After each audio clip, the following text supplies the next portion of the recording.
Shut up.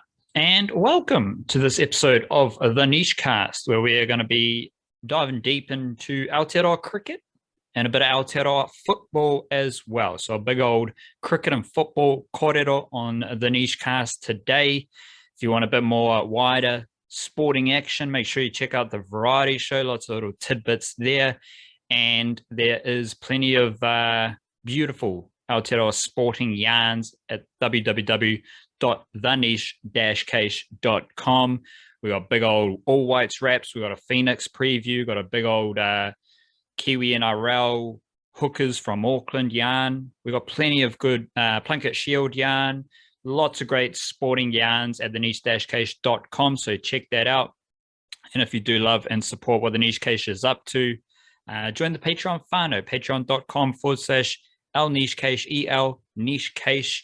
We drop an extra podcast there every week, and you just become a member of the Patreon whānau. You get good vibes both ways, generosity and good karma for you, and obviously supporting us on our mission to broadcast Aotearoa sporting excellence. Beautiful mahi all round. Every Monday and Friday evening, we send out our email banger. You can sign up thenichecase.substack.com, whack in your email address, and you get all the Niche Case straight into your email inbox. No need for social media, just an email, just a bit like a letterbox. And we just come around every Friday and Monday evening on our little, we'll say little tripod. No, not a tripod, a trike. I think they've got those trikes these tricycle, days. Yeah, tricycles. So we come around on our tricycles. Trike is a very strange word, tricycle. And we just pop Niche Case into your letterbox. It's just like that, but it's email. It's 2021, bit of technology. How beautiful. It's like the local newspaper.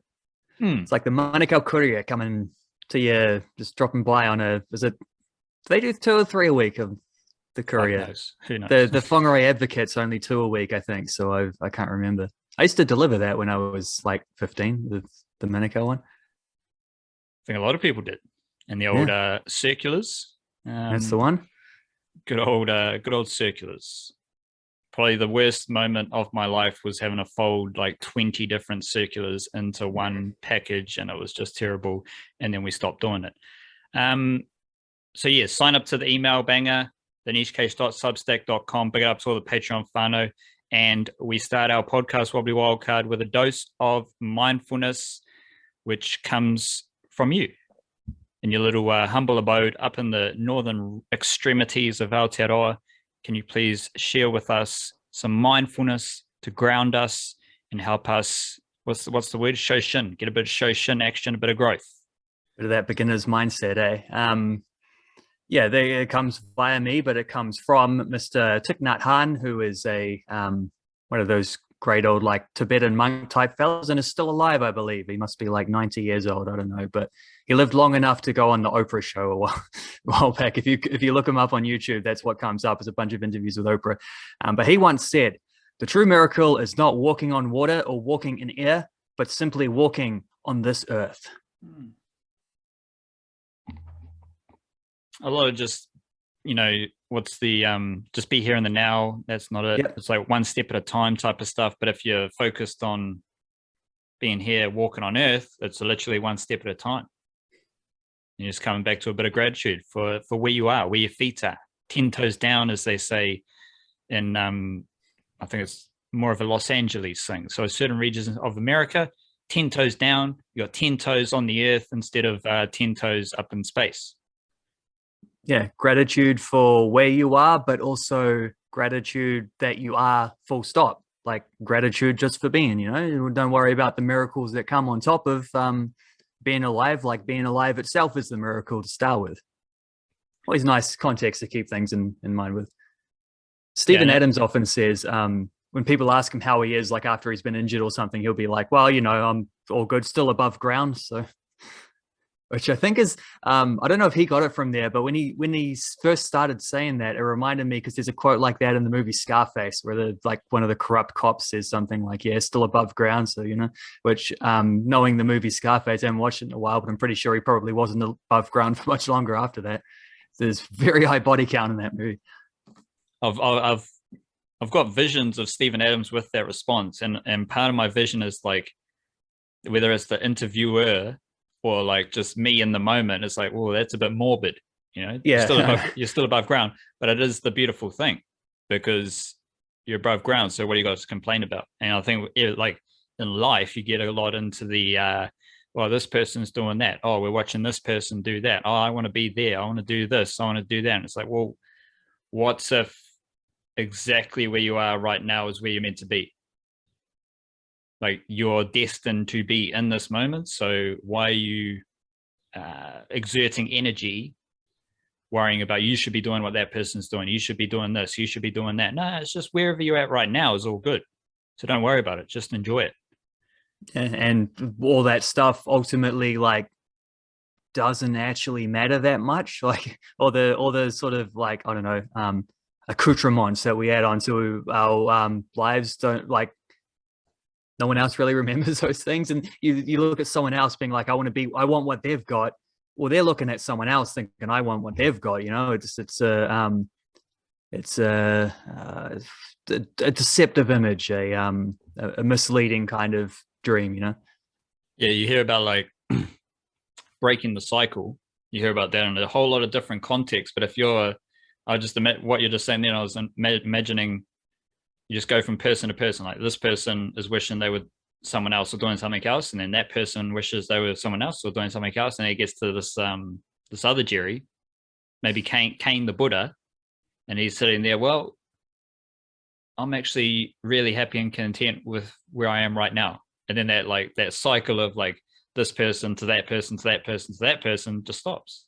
It's like, well, suddenly you just encounter this person who's just happy as Larry, and they're just chilling where they are. And people like wonder why billionaires come off as such dickheads and, generally rather selfish people and stuff. Like there's studies done on this. Like people with extreme wealth are absolutely miserable because they thought the money would solve all their problems. And it didn't. Like it's actually irrelevant. It actually doesn't matter. You know what solves problems? Just gratitude. There you go. Just gratitude with where you are. Gratitude for whatever. Can you just give us that mindfulness one more time, just to wrap it up? The true miracle is not walking on water or walking in air, but simply walking on this earth. There you go. I love that. As cool. You're our resident Blackcaps T20 series in India expert, and they played against India this morning. I think they lost, but I'm curious in your what major insights you took away from this Blackcaps versus India first T20 international. Fantastic Indian team. Blackcaps really testing their depth, couple of changes, and looking to bounce back after the T20 World Cup, get their T20 cricket back on track. What did you take away from that first T20 international wildcard? Well, unlike other people I've spoken to, I didn't forget it was happening. I didn't know it was on. But I couldn't bring myself for another 2:30 a.m. Alarm, so I didn't actually watch it. I just thought if I wake up in time, I'll watch whatever's left, and I did, and I woke up in time to watch the last over. I checked on the Sky Go on my phone as soon as I woke up, thinking like, should I check the scoreboard? Actually, that wasn't it. I checked the Cricinfo app to see what the score was and saw the game was still going. So I was like, well, I'll jump on Sky Go then, and watched Daryl Mitchell come on to bowl his first and only over of the game, which the Indian commentators seem to think was an absolutely borderline idiotic move. He's coming in untested, blah, blah, blah. He hasn't had an over up to this point. He actually hadn't, he didn't even bowl in the entire 2020 World Cup either. However, Tim Southee was the captain here, and Tim Southee's played a lot of cricket with Daryl Mitchell at Northern Districts, where Daryl Mitchell often would do this role where he'd bowl the last over sometimes without having bowled at all to that point. So less of a drama than they made it out to be. However, it was 10 to win. I think he got smacked for 4 first ball. And that changes everything at that point. 10 off the last over is not that hard when you've got wickets in hand. Most batting teams are probably gonna win from that point. And especially when you then smack a boundary first ball, it puts it well and truly in their favor. And then the next ball after that was wide. So I think he did get a wicket after that, a little reverse sweep, caught it short fine leg. Nice slow catch, actually, by Rachin Ravindra. who was playing, by the way, wasn't in the 2020 squad that was named, but they just added the test guys who were already in there to fill out some numbers so that guys like, I think Williamson had a rest. He's not going to play this whole series. Sodi had a rest. Nisham had a rest. There was someone else as well. I can't remember who, but yeah, Mitchell then at that point probably what would that be, 5 or 4, and then I think they took a single, and then he bowled another wide, and then whoever it was smashed another boundary. So they won it pretty. India won it pretty comfortably, as far as what I saw, which was about 4 legitimate deliveries, 3 I think legitimate deliveries. No, 4. I can see it here. And that's all I can say, because that's all I watched was that one over. So to give you a nice little breakdown of the one over that I watched, it was interesting cricket, but I felt like India was going to win the entire time. It sounds like they were way ahead at one point of the run chase, and New Zealand managed to bring it back a little bit. I think Trent Boult came on and got Rohit Sharma out, which is always a nice way to do things. Get one of their better dudes out, just shy of 50. I don't know. It seems to me, though, looking at the scoreboard, and I'll catch some highlights later on and have some better ideas. Probably not. But looking at the scorecard, Tim Southee copped a little bit, 1 for 40, but Trent Boult 2 for 31, Ferguson playing none for 24, Santner 1 for 19, all from their 4 overs. You can afford one of those guys going for 10 for if the other guys are also going at like between 4.75 to 7.75. However, the 5th bowling option, of which they didn't really, they picked one, Todd Astle, but he went 3 overs for 34, so that wasn't ideal. And then they decided to bowl Mitchell the last over, 4 balls, 1 for 11. Your 5th bowling option there in a game where they didn't play Nisham and didn't play Sodi.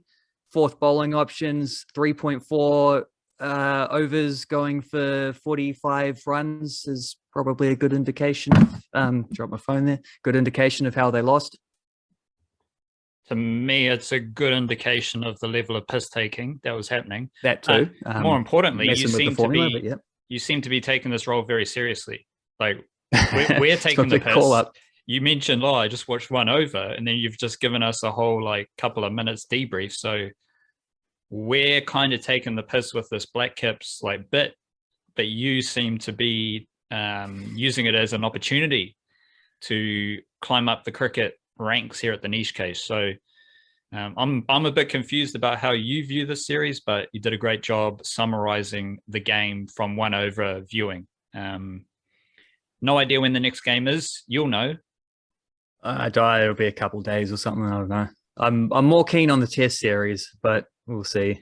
I'm also less optimistic about the Test series. I think there's a good chance we get smoked there. So. Well, just cool your jets. We got the T20 series to deal with first. Just ease up. Just relax. Very important one. Yeah. Enjoy a lot more T20 cricket. And if there are any Indian commentators, any Indian cricket fans out there, the Blackcaps are taking the piss. Nothing else is happening here. They're taking the piss. They organize this series. It's got to happen. Whatever you see in the series is the definition of taking the piss in international cricket. Obviously, there's varying degrees of taking the piss. Taking the piss at your local cricket club is a bit different to taking the piss in the international arena. You got to be a bit more subtle with it. You got to respect the game and respect the just the situation. But that's what's happening. Blackcaps are taking the piss, and if Daryl Mitchell's bowling the final over, he's going for 11.5 RPO, probably taking the piss.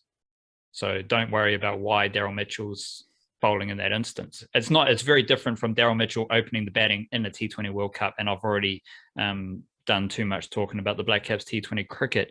We do have actual, meaningful, interesting cricket happening in Aotearoa. Yeah, we do. We've got a Plunket Shield. I think it's the final round of Plunket Shield cricket. Wellington Firebirds are still playing Central Districts. That's their final day today, Thursday, time of recording. And the other game that happened this week was Northern Districts versus Canterbury. And I think that's a nice game just to focus on because it presents 2 different ideas.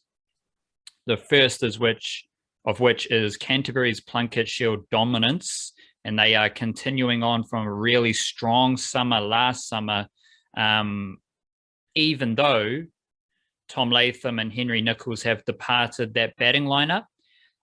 They still have the best seam attack in Aotearoa, which we'll get into a bit more detail about that Canterbury lineup.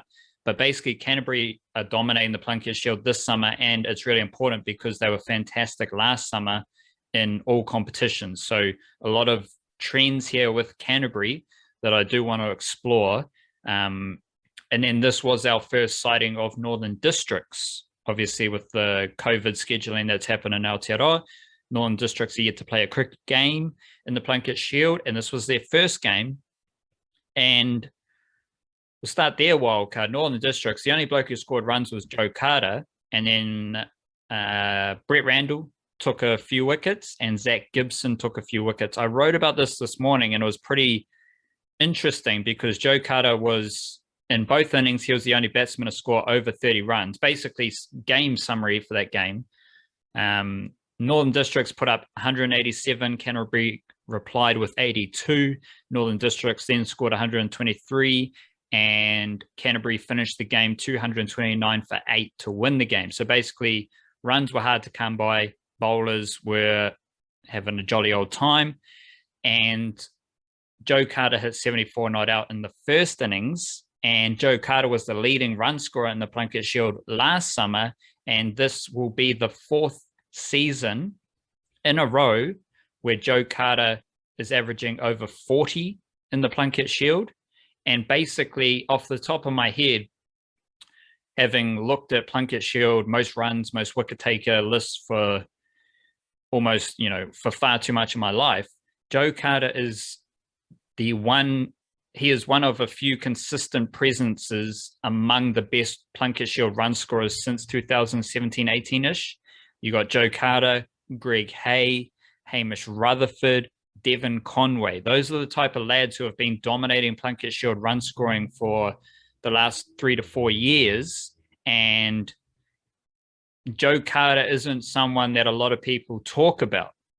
So he's been consistently good for a while now. And he started this season with a 74 not out in a game where none of his compadres scored runs. And I think the only bloke to score 50 in this game was Cameron Fletcher in the second innings to help Canterbury win the game. So I kind of think that Joe Carter might be bumping up to underground king status in the domestic cricket landscape. Turns out big runs, back-to-back seasons. No one talks about him. And he started this season with a 74 not out amongst like a pretty... Like Jeet Raval's in this team, Con de Gronholm's in this team. Henry Cooper's another good young Knights batsman, but I don't think he's of the same caliber as Joe Carter right now. And Joe Carter's the skipper. So he's leading from the front, and he's really established a presence in this Northern Districts team, I think. Because you think Northern Districts, you think Blackcaps. You think the three guys behind me there, all conveniently in a nice little row. I like it. That's alignment. That is divine alignment. But you think Northern Districts, you think Santner, Sodhi, Blackcaps, everyone's there. It's Neil Wagner moving to Northern Districts. It's Con de Gronholm moving to Northern Districts. It's Jeet Raval moving to Northern Districts. It's holy shit. They've got 15 Blackcaps, and what's their first 11 look like? Oh my God. We've seen those stories. Those stories have been on stuff. They've been on New Zealand Herald. Like, is this the strongest domestic team you could possibly have? Those are like fantasy ideas. The reality is Joe Carter's there every fucking summer scoring runs. And that is really important when we're thinking about who are the batsmen who are consistently performing in Aotearoa and laying that foundation from which, because like Cameron Fletcher, been around for a long time. Now he's making a little push to get up into like fringe Blackcaps areas. And I believe that Joe Carter is the underground king. So he's starting to transition into that. Could Joe Carter, with a bit more runs, few more big scores, another dominant summer, could he start to push into that fringe Blackcaps area? He did play some New Zealand A stuff last year, didn't he? I'm pretty sure. I think he's been around that. I'm just trying to look it up to see if I can find a. I don't know if that would be included. Everyone plays New Zealand A. It's not that. Yeah, a lot of people have played that. To be fair, well, he definitely played a game against the West Indies in 2020 for New Zealand A, etc. That comes up on the first page of Google. But yeah, I remember him playing. Oh, it must have been a Super Smash game, obviously, if it was on TV, because they don't bother broadcasting anything else, apart from the live streams on YouTube are very good, but they're not like Sky Sport broadcasts with commentators. So the thing I'm thinking of was an instance where, like, for some reason I'm thinking Simon Dool. It might well be him. He does live in Hamilton, so he would probably be available for commentating on those games sometimes. But I just remember Joe Carter batting in a Super Smash game, and the commentators on the Sky thing comparing him to Kane Williamson, like trying to say he's got a similar I don't know, technique or something like that. He is like I think he's a little on the shorter side. I'm trying to recall trying to picture it, but like I also remember listening to that and thinking, I don't really see it. Like, I'm not really sure what you're talking about here by trying to bring in a Kane Williamson comparison, other than just like the idea that Kane Williamson is the beacon that everybody's aiming for. Like,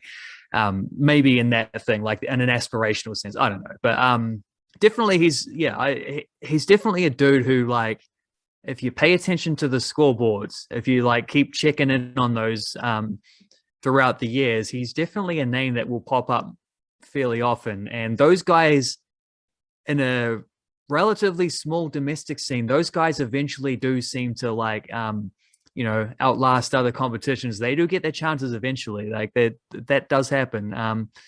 It will be interesting because I think Super Smash comes up straight after this, does it? Or is there, I'm not sure if there's some 50 over stuff first or not, but the Blackcaps do have a fair few games to be played after Christmas, and a lot of the top dudes, and this is in all formats as well. I mean, the ODI squad is kind of a mix of 2020 and test players, but it's a test series going on right now soon in India.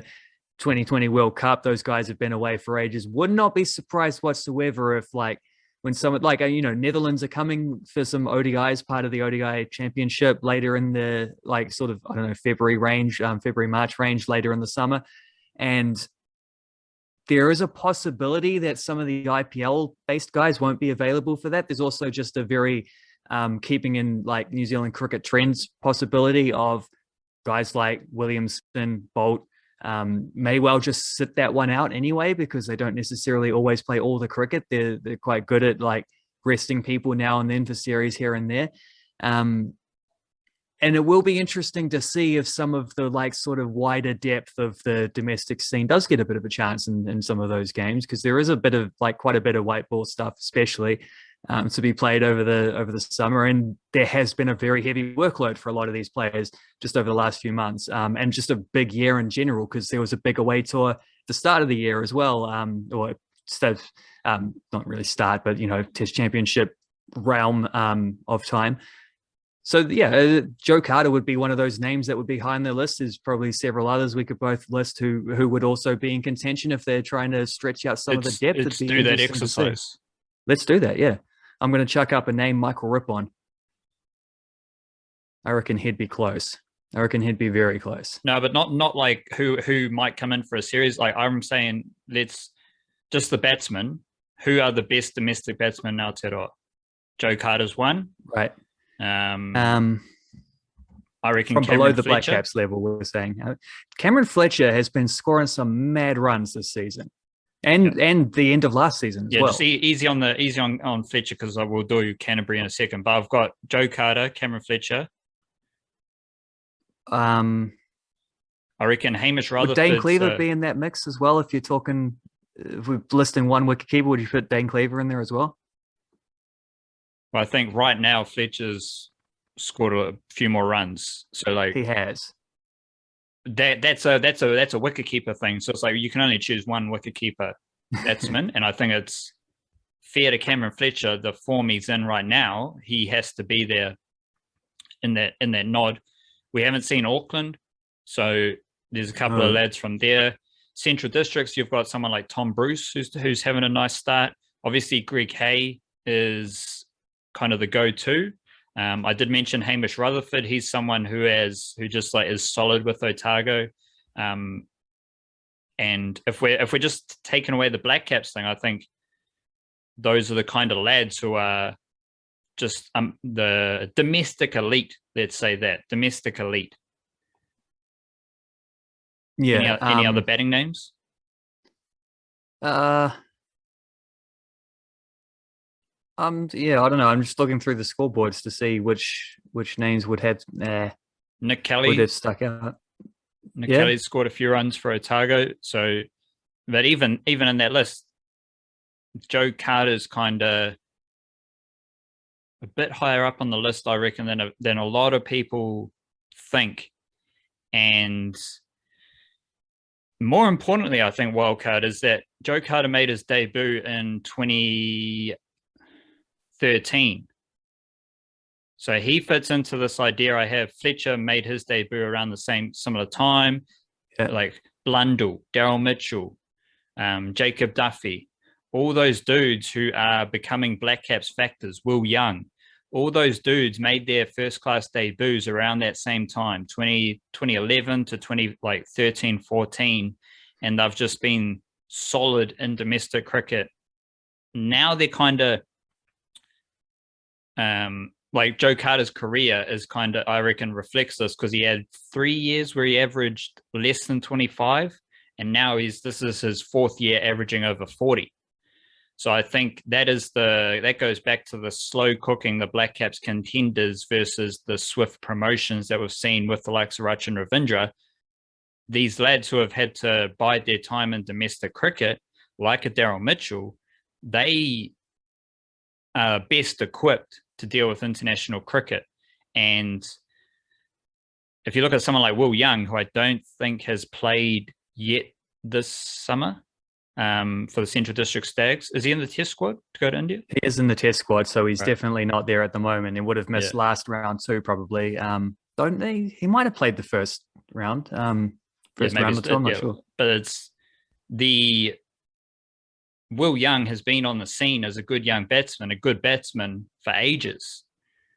However, there's like a crescendo that you build into Blackcap stuff. And I think Joe Carter is someone like you mentioned as soon as this summer with some of the scheduling stuff, Joe Carter could fit into a Blackcaps team. To me, that kind of goes around the point where Joe Carter is someone like a Daryl Mitchell, where it's just going to happen over the course of like whenever it's going to happen. But Joe Carter just like maintains a certain level of consistency in domestic cricket. And the longer he does that, the better equipped he is going to be to perform at the higher levels when he does get those gigs.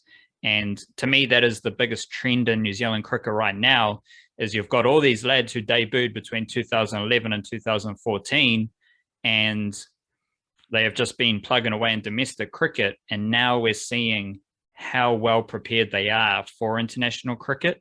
And Joe Carter, to me, is the leading figure of that group, along with Cameron Fletcher, of players who could be in that similar vein of trend. Yeah, players who were sort of in that, I guess, sort of 26 to 30 age range, where you've been around domestic cricket long enough to have your ups and your downs, and you've sort of got to the point where you're a very like stable, reliable cricketer who understands their game, and therefore is someone who you can kind of, because this is how opportunities arise for players like that. It's plug and play. It's like, Daryl Mitchell got his test match debut because Colin de Gronholm got injured when England were touring one time. They needed someone who, and he had played some 2020 stuff before, obviously. That was often the gateway for a lot of these guys into international cricket. But they needed someone who could do a similar role to Colin de Gronholm in the squad. Daryl Mitchell is the closest thing, and Daryl Mitchell is someone who you can trust is going to come in and at least do the best of his, like give you the best efforts that he's got, because he knows what he's doing, he knows what he's about. In terms of the exercise earlier, just looking at the rest of the scorecards, I'll chuck in 3 more names. And this is in light of Auckland haven't played, so can't chuck up any Auckland names because don't have their players in front of me, and I'm not going to think of anything off the top of my head. But 3 other names I'd chuck in. I would go Henry Cooper, I would go Ken McClure, and I'd go Cole McConkey as well.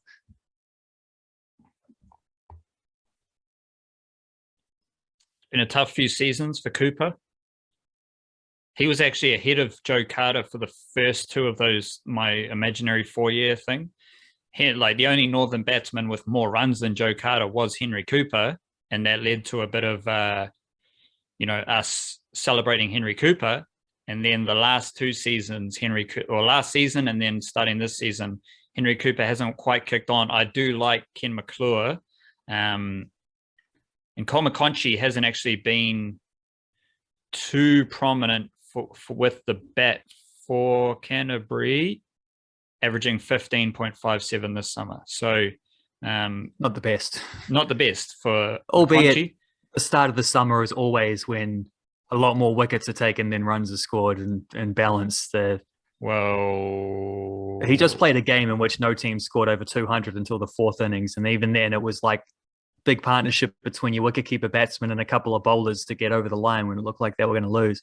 Thrilling finish that actually, that Canterbury and D game. But 7 batsmen have scored over 300 runs. And they're all averaging over 50. So there's runs to be had. You got to score them. Mitch Renwick, 2 centuries for Otago. Like, blokes are scoring runs.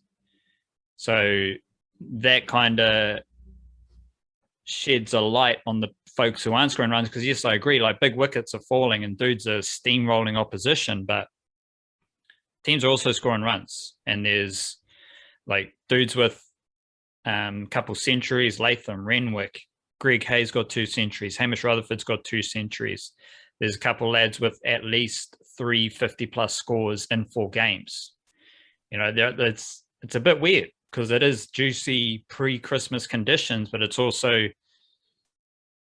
good batsmen, because you look at the leading run scorers, they're all dudes who have been scoring runs in previous Plunket Shields, and that's the same thing with Carter. It's kind of like there's just this group of the best batsmen in Aotearoa who seem to be able to score runs, regardless of what's happening in Aotearoa conditions-wise. So it is interesting. The McClure's the one out of that group, I'd say.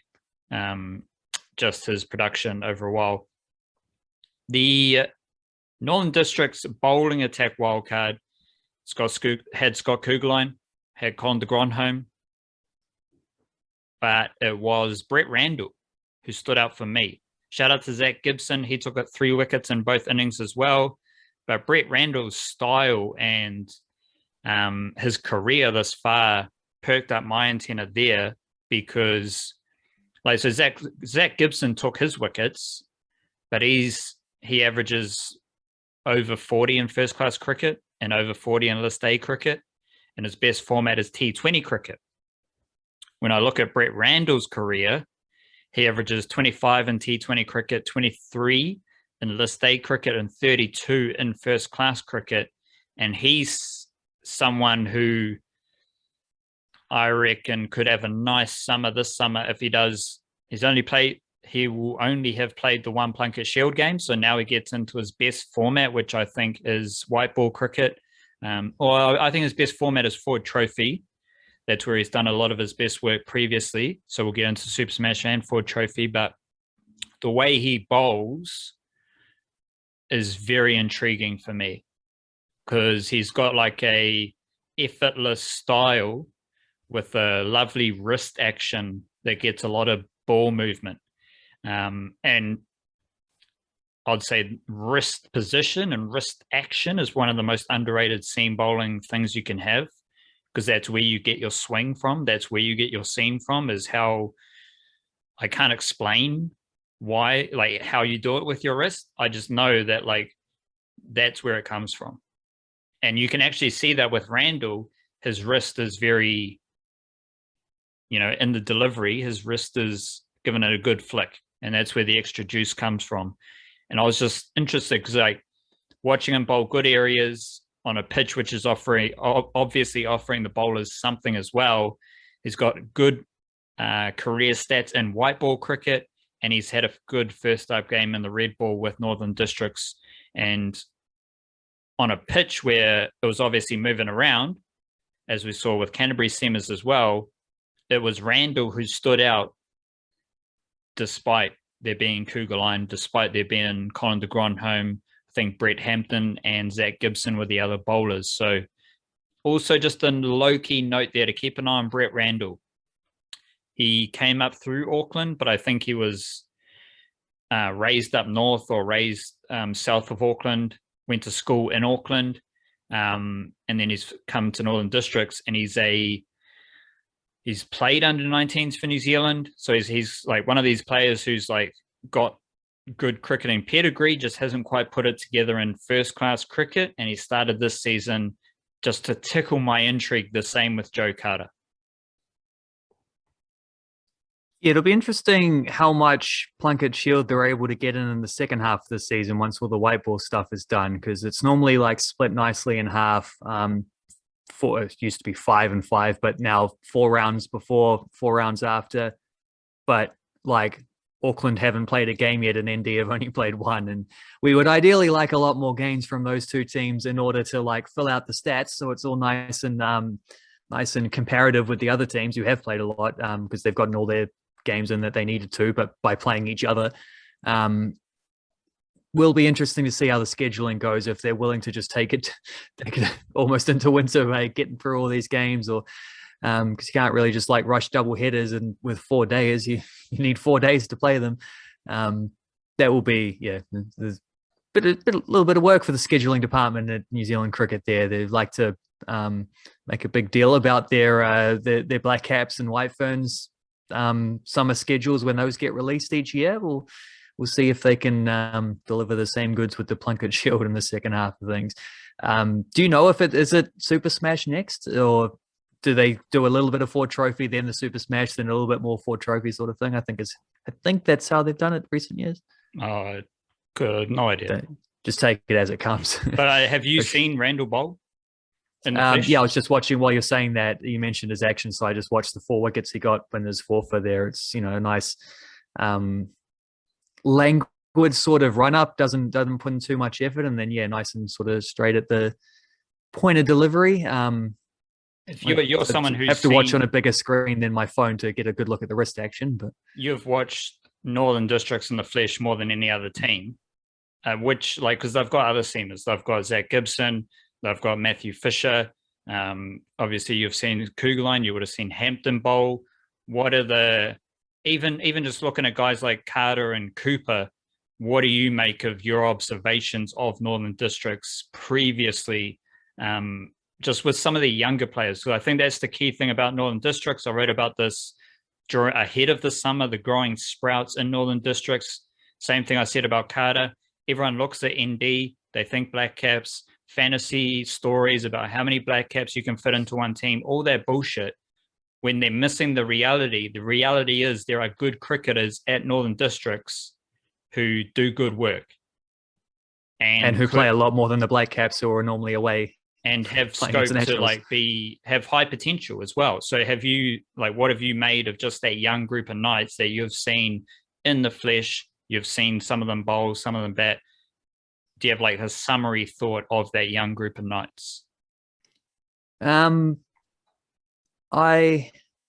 really. I think with the because there's a couple very sort of tasty prospect batsmen that have had a few goes and around the thing. Their batting lineup is pretty good. I think it's quite solid.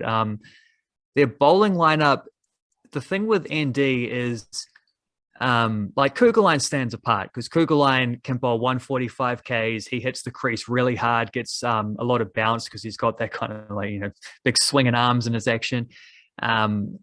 He stands apart, but other than that, obviously they got a couple of very good spinners as well. But their seam attack is very they're all kind of similar. They're probably not when you get in closer and break them down, but it's, a lot of guys who are bowling around maybe just below 130 k's an hour and looking to nip the ball around.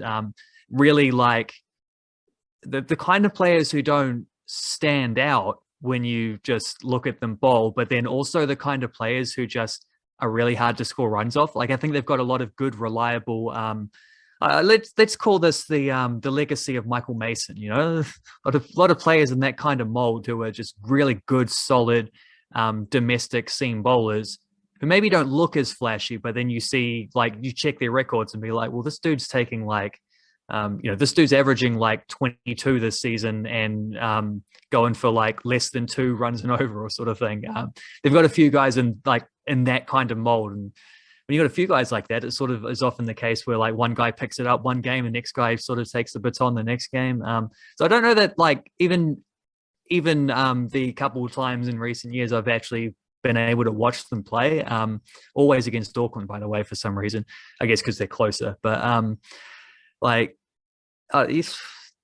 they're not the guys that stand out until you like dig a little deeper and check the because a lot of what you're saying about Randall, you can probably say a little bit about like Gibson as well. Is similar kind of bowler who I'd imagine has a similar success. There was old mate what's his name, Baker as well. Was he? I'm trying to think of. I can't remember scorecards from the past, but you know what I'm saying. Like, there's a lot of good sort of domestic seam bowlers who are similar but effective without being flashy. Right now, I like the reason I'm talking about Randall is I wouldn't compare him to Zach Gibson. Like Randall he's got he's got half of Joe Carter's history behind him. And that's the intrigue now, is that him and Joe Carter have been pretty impressive up until this point. Come to the first game of the Plunket Shield season, bang, they're right on the money. Joe Carter scores runs, Brett Randall takes wickets, and I think that's going to set them up really nicely moving forward, because both of those players are really good in all formats, as we've seen with Randall's stats and Joe Carter's batting stats. But the best team in Aotearoa is Canterbury. And Cameron Fletcher's the leading batsman for Canterbury. He's second in overall runs. Latham averaged 87 in his games. Nichols averaged 52 in his games. So they're not there. But what you get with Canterbury is the best bowling attack in Aotearoa. And Will Williams, just among the best bowlers once again. He was the leading wicket taker last summer in the Plunket Shield, and he's doing it again this season. There's a couple of differences, and that's what I find interesting about Canterbury's bowling attack is they are being just as dominant as they were last summer, with a couple of tweaks to their bowling attack, and that opens up ideas about player development. It opens up about ideas about training and coaching and systems that Canterbury have in place to ensure that bowlers get better, that players get better. So one tweak was that Matt Henry is playing a lot more this summer. And if Matt Henry is playing a lot of cricket in Aotearoa, he's taking a lot of wickets. We know that for sure. So Matt Henry, fantastic. But we'd kind of expect that. Last summer, Fraser Sheep I think he was third in Plunket Shield wickets. And I think he's averaging like 30 this season, but he's not quite as good he's not in that leading quartet that they had against Northern Districts either. So you take out Fraser Sheep from the Canterbury dominant bowling attacker last summer, and this season they've put in Henry Shipley, who we've talked a bit about. Big lad, nips the ball around. He's good. Ed Nuttall, he averaged a bit over 30, I think, last season. This season, he's on fire. So he's improved a little bit. They also have a dude, Sean Davey, was pretty good last season. He hasn't played yet this season. Daryl Mitchell averaged 17 with the ball last season. He hasn't played this season. So if you bring all of those names and figures together, Canterbury could have like 5 or 6 seamers who are capable of ripping through a domestic batting lineup. And then they have probably the best underground seamer of the last 2 seasons, Will Williams. No one, other than one of the best names in New Zealand sport, no one knows anything about Will Williams, but he is literally one of the best Plunket Shield bowlers from the last 2 seasons. That's interesting. And then you look at how Henry Shipley's improved, how Ed Nuttall's improved, how they have, like, they can take out Fraser Sheet and they can tap into the improvements of Ed Nuttall, the improvements of Henry Shipley. And then one game they'll bring back Fraser Sheet and he'll take 2 or 3 wickets in each innings. And then they might unleash the Sean Davey dude who Sean Davey and Matt Fisher for Northern Districts are 2 young quick bowlers to keep an eye on as well. But it's just, I'm kind of in awe of what Canterbury are doing, especially with their player development stuff. And when I'm in awe, I'm excited, I'm intrigued, I'm interested in what is happening there. And I see massive trends there with Canterbury. They can kind of get away with not having Latham and Nichols because you don't need to score as many runs when you're bowling teams out consistently. Like, they wouldn't have had over 250 runs put on them this season, I don't think, off the top of my head. And that's because they've got a fantastic bowling attack. And when we think about Canterbury bowlers, we think about Kyle Jamieson going to Canterbury as a batsman and emerging as a player who could then become one of the most lethal test bowlers in Aotearoa in the world. So there is already this solid track record of Kyle Jamieson being developed into an impressive seamer at Canterbury.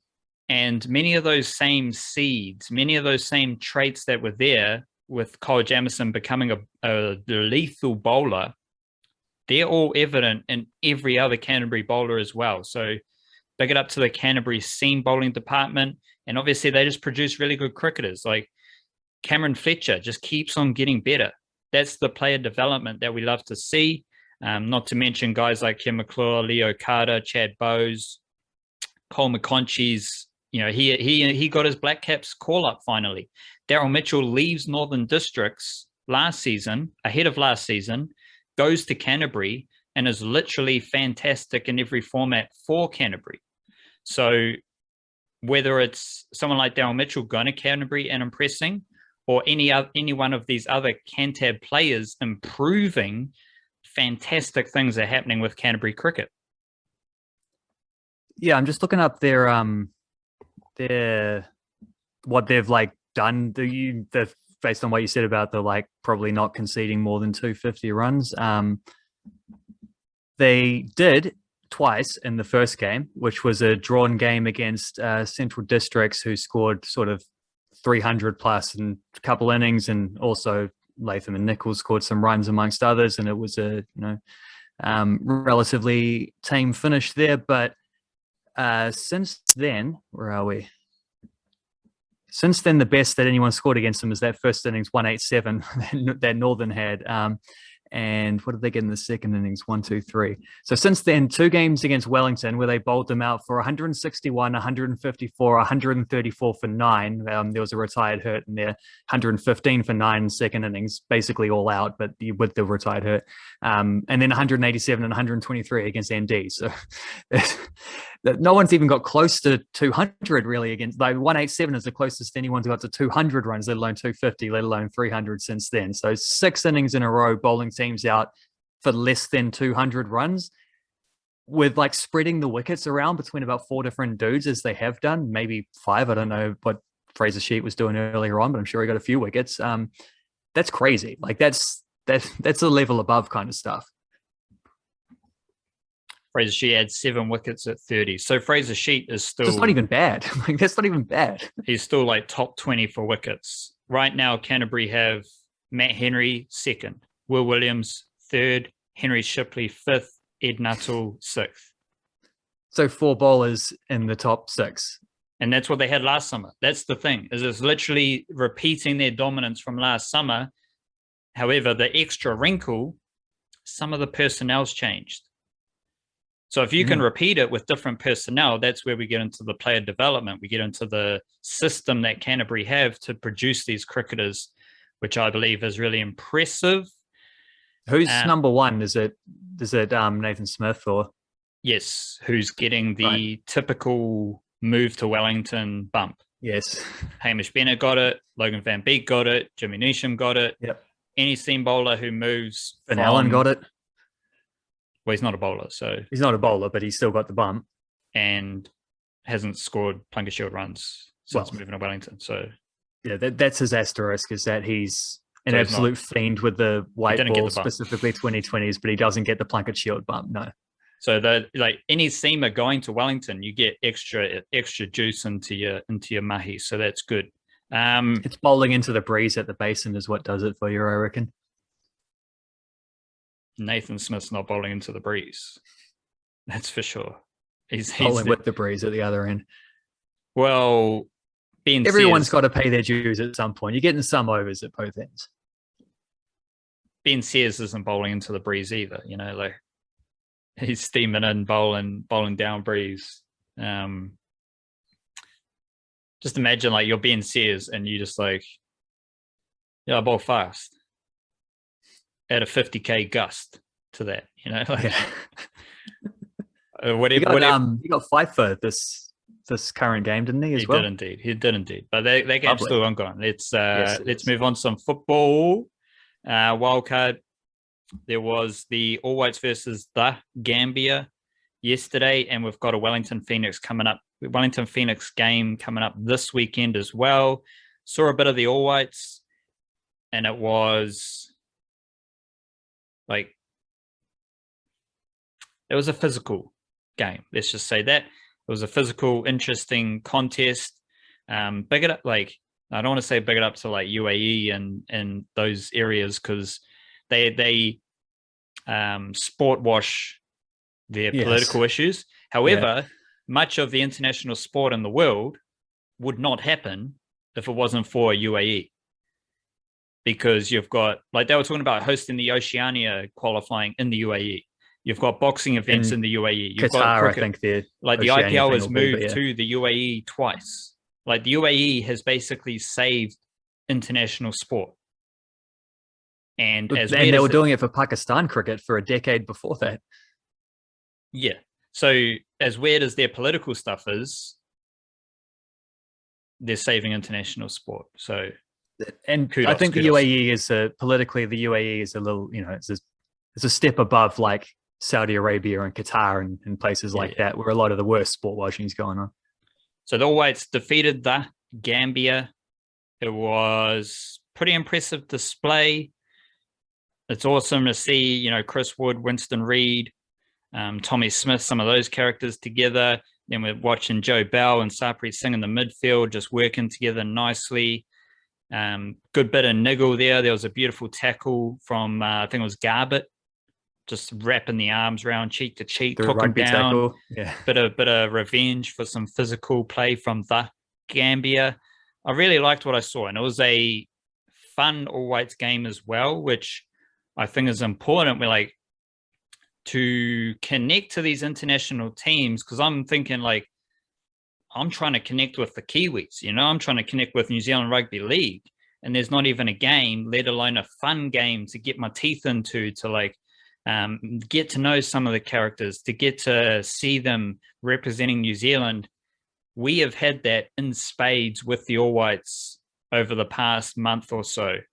And I believe this is the end of their little international window for this year. So a good win over the Gambia, but I think the main takeaway that I want to get your information about is how fun is it to have the All Whites playing footy and to be playing fun footy? It's creative footy. It's not like the All Whites of the team being physical and trying to slow the game down. No, the All Whites of the team who want to play footy. They want to play razzle dazzle. They want to score goals. They want to win games. They want to go out there and win games. So just the fun vibes of the All Whites. What have you made of it? Well, they're definitely fun vibes. It's like, and what you're saying about the Kiwis, that was the All Whites for 2 years prior. And then there was like a year and a half before the two games that they played, Danny Hayes' first couple of games in charge, which were both defeats. Before that, so there was like a 3.5 year span where they played two games. So that's exactly what the All Whites had, was the same thing as the Kiwis are going through at the moment. And then it's like, when there's just no international football men's team playing at around that time, because there was, during that spell, there was like a Women's World Cup and some stuff like that. So still a little bit of football ferns action going on. But for the All Whites, like when they're just, I mean, I joked several times about how they've just become a hypothetical team. Like they're just an idea of a team. They're not an actual team. They don't play. They don't have, like, you've got to play football to be a football team. And when that becomes the case, it's like, well, you know, get to the point where it's like, it's nice if they play, but if they never play another game, I can still enjoy watching like all these dudes lined up behind me at their club things, achieving what they are on a personal level with and you know, their various wherever they happen to be playing their you know, day job stuff. But yeah, getting actually like a run of games for the All Whites and a run of good results and a run of promising stuff. And I don't know that the opponents that they played in, like Curacao, Bahrain, the Gambia, I don't know that any of them were particularly great.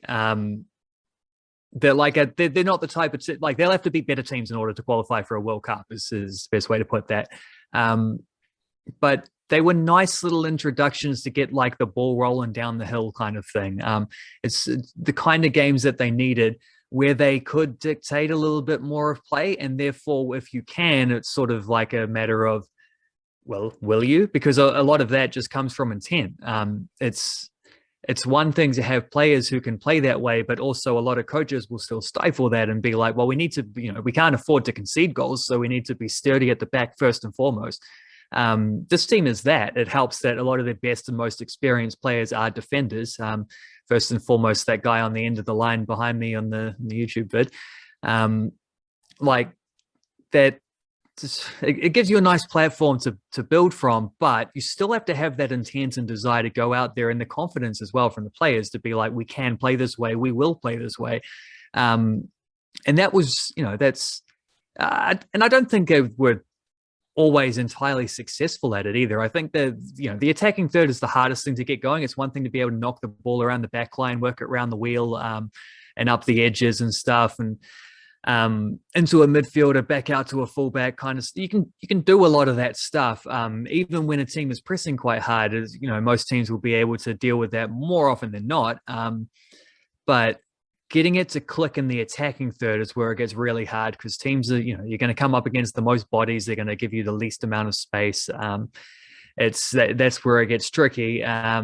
Plus, you also have to focus your attentions in on that goal. You can't just play wherever the free man is. You're trying to score goals. You've got to get the ball in the net. So I understand that there's like obviously a process there, and the only way to get through that is to get guys playing a lot. I think we did see instances there where, like, the way the kind of cross Chris Wood is looking for isn't necessarily the kind of cross Joey Champness is ready to deliver, or Sarpreet Singh, who was dropping in and picking up I thought he had a really good game against the Gambia, highlighted by the goal that he scored. But I think also there were times when maybe he might have expected a run off him that wasn't there, particularly from the fullbacks out wide and things like there's instances where they maybe didn't click, and that's purely a matter of just not having enough games together and not playing that regularly. And there's still there's also heaps of instances where that was the case, where they did have great combinations, because we know a lot of these guys, you know, a lot of the younger guys in this team, the older guys obviously have played together heaps because they've been around for a long time. The younger guys that are coming through, you know, Singh, Kikache, Bell, Stamenic, the, you know, guys that age, Garbett is in that same boat, Peinecker, McCowart, just, these guys have all played heaps of football together because they've come up in the same age group teams and stuff. And a lot of the guys were at the Olympics as well, where Reed and Wood were also a part of that squad. Like, that helps. Danny Hay coaching that as well. That helps. Like, there's continuity. So they're definitely heading on that trajectory. Still, like, things to iron out, because they will need to be better and more clinical against stronger teams. I don't think it's so much that they missed a bunch of open goals against the Gambia. I just don't think they created good enough chances. Like, they created chances. I don't know if they created good enough chances. Well, I mean, they did. They won 2-0. They had a couple, like Parnaka missed a header that he really should have scored, and Wood hit the post. I think there might have been a touch from the keeper on the way, trying to, in a little runaway, trying to get his hat trick. So, they created enough chances to win the game. It's just, you got to be a little bit better against stronger teams, because some of those won't come around. But that's not where they're at yet. Like, they're on a pathway. They're heading towards that direction. It is a process, and just playing regular football is what brings that out, is what gives you those combinations and everything. And I mean, just watching that whole journey unfold, though, it is super fun, and it's a lot of fun, because it looks like they might actually be as good as we hoped they might be when you look at some of the players that were coming up. But then also on top of that, like, the two guys who have played the most football in the Premier League as New Zealanders, Ryan Nelson and Winston Reid, gritty centre backs who are going to be great leaders, won't give an inch to an opposition player, whether it's like Luis Suarez or whatever, or if it's just like, whoever Norwich just got up front this week. That's a certain type of player, though. And we've also been good at producing goalkeepers who can dive around and make great saves and whatever. But the guys in this generation pushing through into the All Whites now, who are now like the core of the team, alongside Reid and Boxall and Wood, etc., are like, Joe Bell and Marko Stamenic, classy midfielders, and complete midfielders too. Like, they can push forward and attack. They can like ping passes all over the field. They're really good, like, in their awareness of reading the game and where does the ball need to go. How can I get it there? Plus, they're good in the challenge and defensively and stuff like that. Great energy and these are classy midfield players that a couple of them that we struggled to ever find one before in that kind of mold. Libby Kakashi bounding up from left back. Sarpreet Singh, like an actual number 10 who can pick passes and unlock defenses and stuff like that.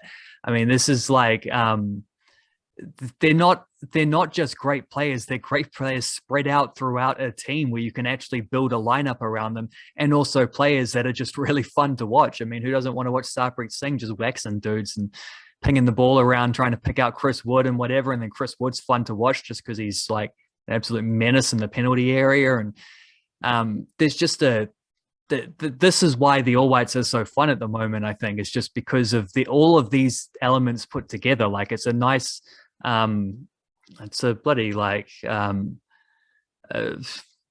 but what do they call it when all the planets align together? I'm sure there's a word for this. Not an eclipse. That's just the sun getting in the way. But whatever it is, like, the planets are aligning. Like, they're not just producing good players. They're producing good players across the field and areas and positions where we haven't before done that, who are also enjoyable to watch, who are also, building really good combinations between each other in order to make a good team. And at the same time, you've got, I think of all the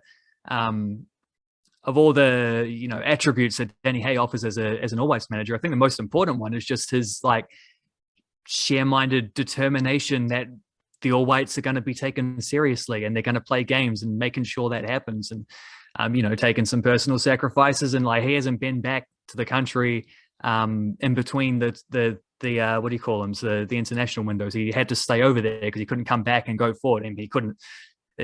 He's actually the only one who can come back at the moment, because he's the only one of the 4 staff who actually live in New Zealand at the moment. He's the only one who got an MIQ spot so far. So, lucky for the haymaker. But just that, making sure that the All Whites are no longer that hypothetical team, I think is Danny Hay's best achievement so far, at a time when there's actually something to build with. There's actually like players you can build a team around. So they're good fun at the moment. They're heaps of fun, and hopefully get a couple games in the January window, which is the next one that comes up, and then sort of late February, early March, probably off to Qatar for some Oceania qualifiers, and see where it goes from there. At some point within the next 6 months, there will be a intercontinental playoff against a team we don't know which confederation will come from.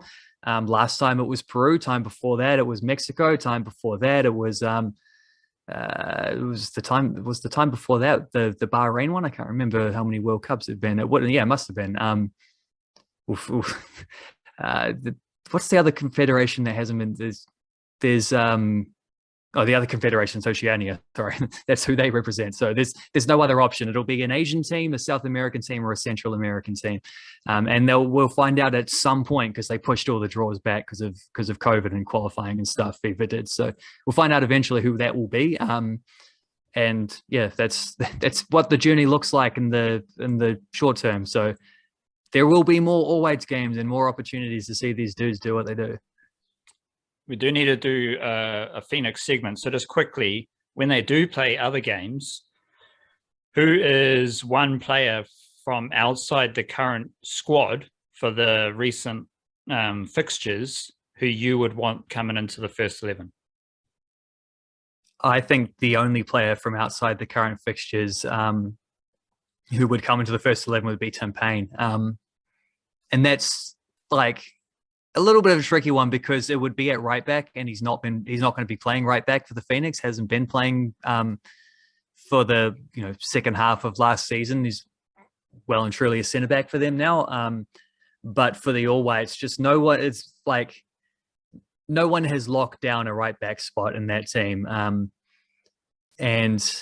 I tell you what, I've forgotten someone completely. I'll come back to that idea. But no one's locked down the right back spot, and it's a problem that goes back at least 5 years. There's been a lot of people who have been tried in that position. I don't know if I have my spreadsheet open here to just gaze at some of the names that have popped up. Remember Kip Colby? You remember? Well, Dane Ingham is still around. Where are we? I've got some of these backwards. Storm Roo, obviously. I'm not going to do this because some of them are in 3 at the back, so I'm going to be talking around myself. But Tim Payne. Tim Payne, it's good. Like Nico Kerwin and Calvin Kalua did decently in the last sort of 3 games. I don't think any of them did enough to be like, this position is mine. You see sort of particularly defensively weaknesses there, which Tim Payne would shore up. The guy I forgot about, of course, is Ryan Thomas. I don't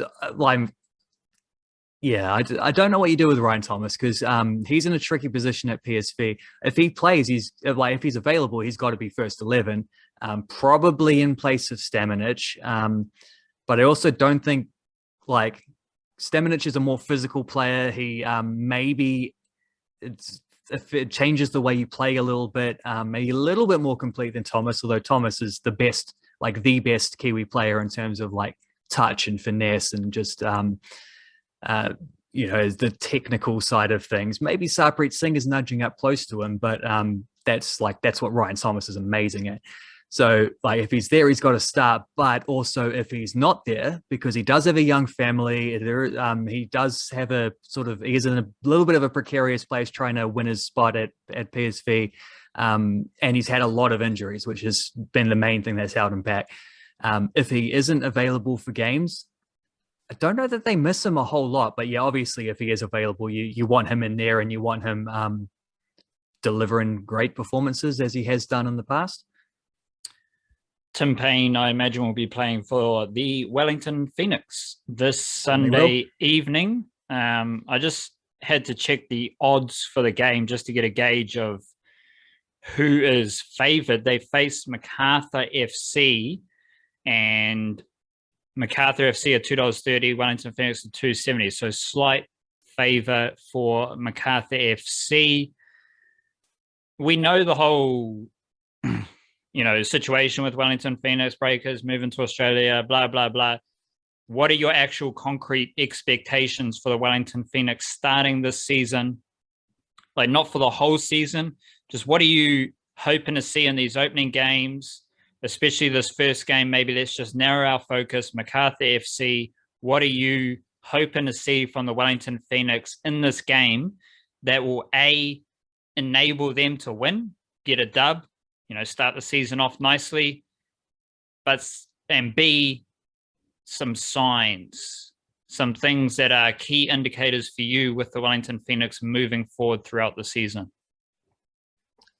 I don't know that there's anything different really, from how they finished last season on an 11-game unbeaten streak. And they just left the streak a little bit too late because they picked up so few points at the start of this season, which has actually been a trend. The last 3 years, they've really struggled to get up and running well. But I also think the last 3 years have seen a lot of squad turnover, and there's been less of that this season. The downside of that is that the players who have left are some of their most important players. Like, take out your top scorer, Tommy Hemed, he's gone. Take out your best player, full stop, Ulysses Davia. Well, he'll be playing against them for MacArthur in this game. Take out your best defensive midfielder and Cam Devlin. Take out your captain and best centre back and Stephen Taylor. So, like, all through the spine, they've lost probably the most important outfield player in each of those positions. That's not good. They've only really replaced one of them, which is Gary Hooper coming in for Tommy Hemed, which I think that's like for like. I don't think you lose anything there. Hemed is maybe for him, it took a long time to get up and running last season as well. He's part of the reason why they were slow to begin with, getting his fitness up. Gary Hooper obviously has fitness issues himself, being an injury-prone player, but when they're both available, I don't think you lose much. In fact, I think Gary Hooper might even be a little bit better. He's someone who can create more for others a little. Like, they're both elite A-League scorers, but Hooper can link up and help other people to thrive as well a little bit more. So I love that deal. It's just that they haven't replaced Davia, haven't replaced Taylor, might have replaced Devlin. We're not sure. I think I quite like the signing of this Nick Pennington too, this young Australian fellow they've brought back, but I think it might be a few weeks before he eases in because he hasn't been able to be with the team for preseason. But a lot of the other players are consistent, and the bulk of the team will have been there for the last year. A lot of them for all 3 years now. This is be the third year with Ufuk. That's a level of consistency coming into the season that they haven't had before. They're going to have to make up for the talent gap between this season and last because they've lost a couple imports, and hopefully by January they'll be able to start replacing them. The next transfer window opens or whatever it is, and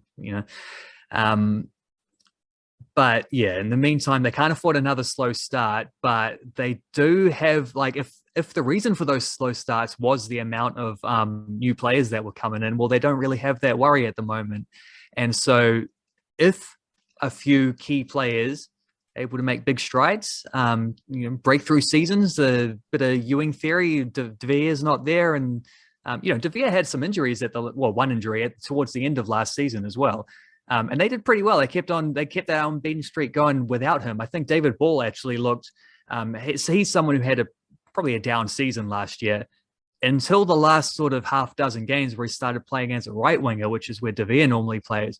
And he was excellent. He set up a couple of goals. He scored a couple of goals. It's the kind of production that he wasn't delivering through a lot of the season prior to that. So if he is balling out on the, no pun intended, well, definitely pun intended, but he's balling out in the right wing, and then you get Reno Piscopo, I think is someone who has a lot of fans and looks the part, doesn't necessarily deliver the end product, hasn't scored enough goals, created enough goals in his time for the Phoenix. If he takes the next step and actually gets that production on the end of his potential as well, I think that makes a big difference. Ben Wayne, consistency from him, chipping in with a few goals as a secondary goal scorer, that would be big. I think the Lewis and Rufer partnership in midfield is probably going to be how they start. That wasn't the best last season. They sort of struggled to find a combination between Rufer, Devlin, Lewis, like a pairing which worked, where they worked well together. Probably the best they had was Devlin and Lewis, because Devlin very good off the ball, Lewis very good on the ball, complement each other quite nicely there. If that Rufer and Lewis partnership can step up a little bit more, and if they can hold their own at the back without Stephen Taylor, which was not something they really did last season, there are areas in which there are quite obvious improvements that can be made. James McGarry at left back is another one. If those kind of things hold, maybe the sum of their parts makes up for what they've lost. And I think in light of that, I'm I'm a little more optimistic than other people seem to be about the Wellington Phoenix. I think a lot of those things actually matter quite a lot. Having the coach re-sign since last season, um, knowing the tactics and the positions where everyone's going to play going into the season, having competition for places and things like that. I think that all counts quite highly in the Phoenix's favor, even if they have lost a couple of very, very, very important players who they have not replaced. So no, I don't think they'll be pushing for like top 2 or anything, but I still think this is a team that can finish, 6th place or something, get another playoff game. They only missed out by 1 point last season. It was a very up and down year. I think they'll be better living in Australia this year than they were started last year. And hopefully they'll be back in Wellington a lot sooner this time as well, and more often. So I'm a little more optimistic than most in terms of what you're saying about like what do I want to see. It's those things I pointed out. It's let's see how that Lewis and Rufer combination looks, supposing they're the ones who start. Let's see Reno Piscopo go to the next level. Let's see James McGarry be a little bit more consistent and deliver that attacking input from left back without it, sacrificing his defensive stuff. And let's hopefully see David Ball on the right wing and creating goals and doing what he does and being an influential player in the way that he like stepping up as one of the few imports on the team right now. And then, obviously Gary Hooper's got to bang away a few goals, but he can do that. He can do that in his sleep. Those are the kind of things to look for from the Phoenix in this opening game and for the first, couple months really until maybe some reinforcements might arrive. I think if they can avoid the big hole they've had to dig themselves out of the last 3 years by just being really slow, like just not getting too many wins in the first sort of 6 to 8 games. If they can actually get a couple of wins off the bat nice and early on, I still think this can be a pretty dangerous team that, not a lot of others are going to actually want to play. We know they've been that in the past. I think they still can be that. What was one thing that the Phoenix did really well during their unbeaten run? One thing. Unbeaten run from last season. Basically, the Wellington Phoenix are at their best when this is happening. Let me just check the lineups if I can find them.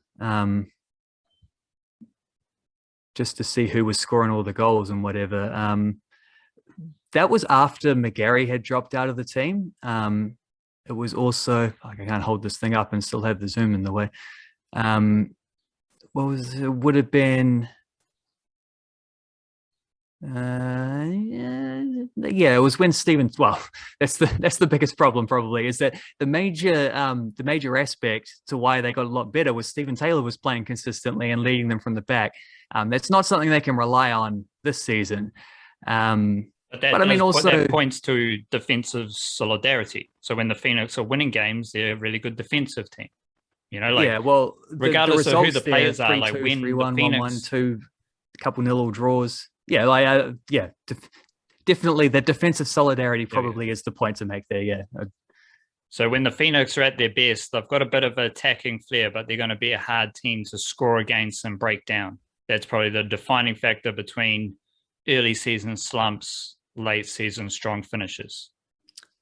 Yeah, and before that streak, 1, 2, 3, 4, 5, 6, 7, 8, 9, 10, 11, 12, 13, 14, 15 games, 2 clean sheets before that streak. Right. So it's not just that, like, it's not like they suddenly became an amazing defensive team over those 11 games. It's that they stopped being such a bad defensive team. And who do you think will be the back line for the first game?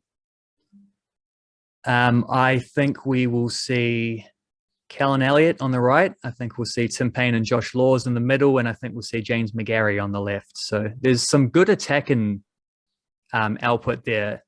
Elliott and McGarry at fullbacks. Defensively, that might be an issue. I'm not sure if you bomb forward, you leave space at the back behind you. So there might be something other teams look to exploit. But just based on everything you said, to counter that could be greater preparation, spending more time together pre-season, being able to get the defensive chemistry, having that like intuition. This player pushes up, I drop back. Those type of ideas that you nail down in the pre-season. Is there, last question? do you see defensive DNA in this team? Because we know defense wins championships. Like, as much as people want to celebrate attack and maybe even poo-poo the idea that defense wins championships, Penrith Panthers won last season's NRL, best defensive team in the competition. The Bucks won the NBA, fantastic defensive team who locked teams down when it mattered most. Best defensive player in Giannis Antetokounmpo.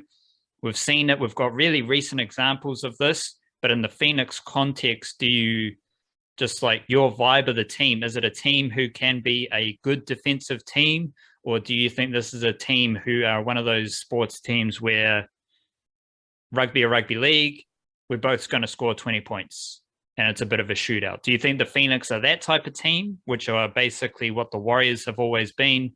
Or do you think there is a route, even though what you've said, no Stephen Taylor, those type of things, do you think there might be a bit of a grit, a bit of a defensive prowess to this team that could help them? I'd be tempted to chuck the Blackcaps in that defense wins championships thing as well. I think that applies to them. There's just a different idea of what defense means in cricket, but I think they're in that boat. Yeah. No, I don't think they're a team that's going to be that level defensively. I think they need to hope that a couple of, I guess, tricky because you've lost your best attacking player and then your best centre back and also your best defense. Like when you've lost guys across the whole like throughout the spine, it's everything is affected. I think for the Phoenix to be good, they need to balance. Instead of like comparing the guys they have now to what they had before, just what do you think? What the players you mentioned defensively, what are they capable of? Instead of comparing like the centre back to Stephen Taylor, is the centre back the new, like the combination, whether it's a formation, whoever it is, do you think that the players they have now, are they able to, do they have like improvement in them? Are they good enough players to solidify some defensive prowess? To stop worrying about last season. Stop worrying about losing, fuckers. Who cares? Just what's happening this season. Well, it matters because if De Vere was still there, they could have been a shootout team. You know, they could have been a team that strives to win 3-2.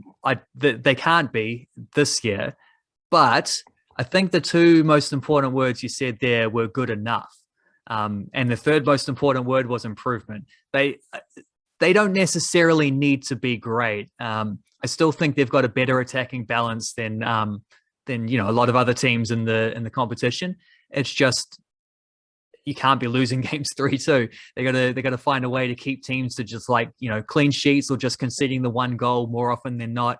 And that, yeah, I don't think they just don't like. I mean, the centre backs. I mean, every player in that back line is a converted defender. The back line I said. Callan Elliott growing up was a winger. James McGarry was a striker / a winger.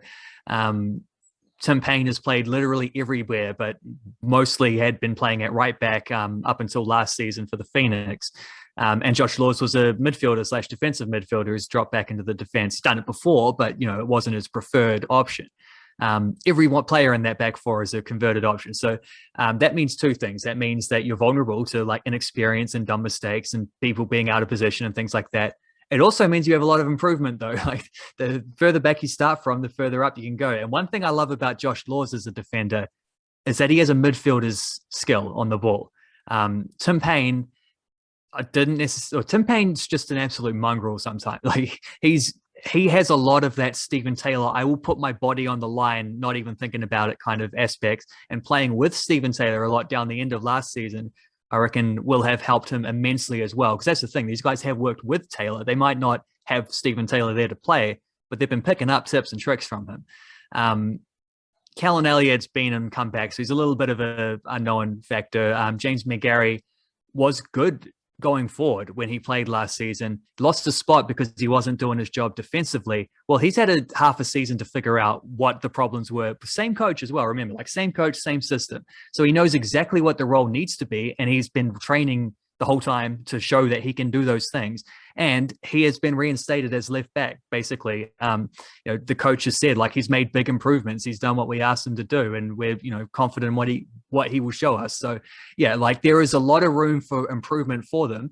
And if they can be good enough, I think this is a strong Phoenix team.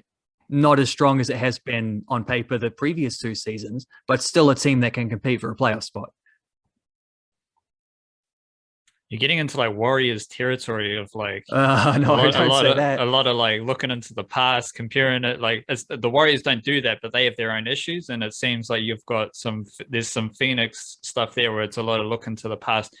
But my bit to finish, you're making a play for the Blackcaps, coverage desk. I'm going to make a play for the football Wellington Phoenix coverage desk, and I've got 3 key ideas for Wellington Phoenix early season. Just keep an eye on. We got Lewis and Rufer in the midfield, 2 young Kiwi midfielders. Their combination together, how they shuffle the ball along, set up the blokes around them, and how they defend in front of the defenders. Because my second key idea, defense, as we've talked about there. Wellington Phoenix, their season may be defined on defense. I'm not going to say what happened last year in defense. I'm not going to fall into that trap. But to start this season, defense. And then third idea, cohesion. Because the thing that could solve a lot of the Wellington Phoenix problems is their cohesion from last season to this season, with key personnel, coaches, style of play, ideas, philosophies, all that good stuff. I think it's going to set them up nicely. 3 key ideas: Lewis and Rufer, defense, and cohesion. Yeah, that third one in particular, the cohesion, I think is the most underrated factor of all of this, because it's like you can look at the fact that they haven't replaced some of the guys that they lost, but you can also look at the fact that they haven't had to replace everybody else like they have done in past years too. They've actually got a steady, consistent group. Been working with the same coach for a couple of years, same formation. Everyone knows their role. Everyone knows their position. I just think that's such this is the A-League. It's not the English Premier League. You can't just buy success. I don't think the differences between the best teams and the worst teams are as drastic as people might want to make out. I think being a good, well-coached team can make a lot of difference in this type of competition. It's not like, you can be Burnley in the Premier League, extremely well coached, well organized, but they're never going to beat Chelsea or Manchester City or Liverpool consistently, or things like that. In the A-League, it's not quite into that extreme. It's just having that cohesion, that consistency, that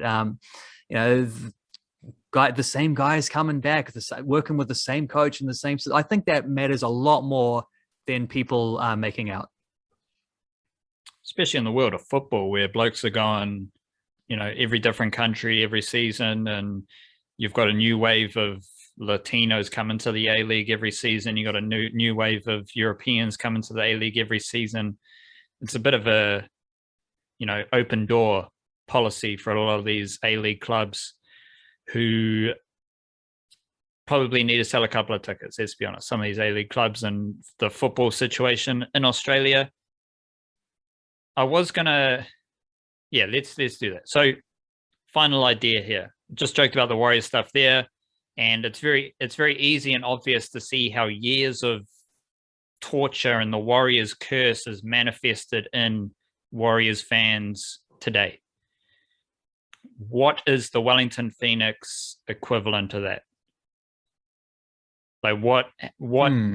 But more so, what is it? What is the manifestation today? Is it that the Wellington Phoenix fans, they hate the A-League and they're like, fuck the A-League, and they're all cynical about the A-League because the A-League always tries to kick them out, that type of thing? Or is it Wellington Phoenix, something will go wrong. Something's definitely going wrong. No, it's going to go wrong. What is the, because let's be honest, it hasn't been honkadory for their lifetime.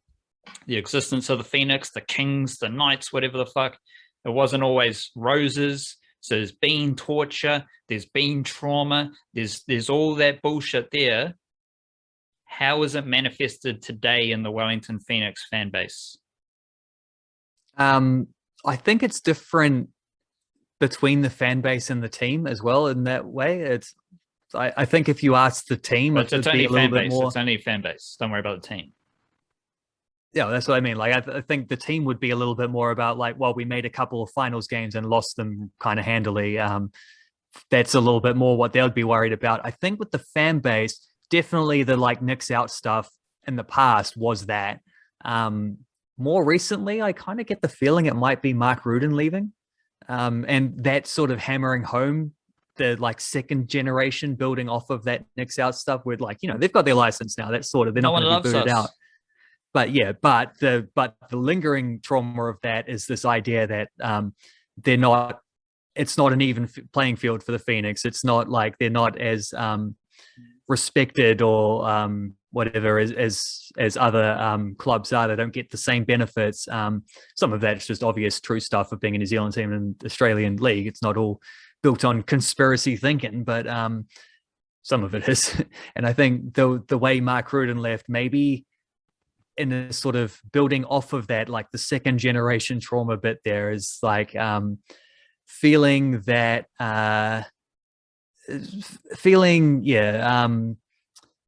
belittled or were used as a stepping stone. It's like there's a word I'm struggling to catch that sums this up perfectly, but you know what I mean, like an inferiority complex at work. And I think because the thing about that is Ufuk Talay hasn't left. He just signed a new contract back in May for 2 years. He's actually re-upped. So if that idea is still lingering, kind of think it doesn't need to be right now. It's that thing, like history didn't repeat. The guy who replaced Rudin is actually seemingly committed and not just using them to get a better job in Melbourne or whatever, or he's actually like stuck around. But that's not how it works. You can't just stop. That's not how. That's the problem. You can't stop the trauma. You can't stop the curse. That's not how it plays out. But I'd much rather have the Phoenix situation because that breeds, well, fuck them. We'll prove them. We'll show them. Yeah, you can use that as like a whereas thing. The Warriors stuff is like, fuck the Warriors.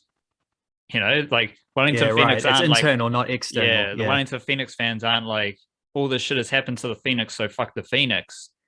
Whereas a lot of Warriors fans, it's like all this shit's gone wrong with the Warriors and whatever else. So it's the Warriors who are shit. Because you can make the same case that the Warriors have been belittled or have that like similar things. You can make that the same refs are case. Against us, etc. Yeah, or the NRL's against us because we're the team who has to move countries, But no one talks about that. There is an obvious reason why that is the case. Yeah, but no one talks team about versus 15 teams, but yeah. They talk about how shit the Warriors are. They don't talk about how shit the Warriors are treated, So I'd much rather be in the Phoenix position. So shout out to the Phoenix fans. And hopefully they can channel that energy into a bit of, how about we just win the A-League and just shut everyone up, Let's just finish it there. And let's finish the podcast here. Bit of psychology, bit of sports, bit of mindfulness. That's what you get here at the Niche Cast. May all your seeds become wildflowers. Godspeed. Kia kaha. Cowabunga. Booyakasha. Chur.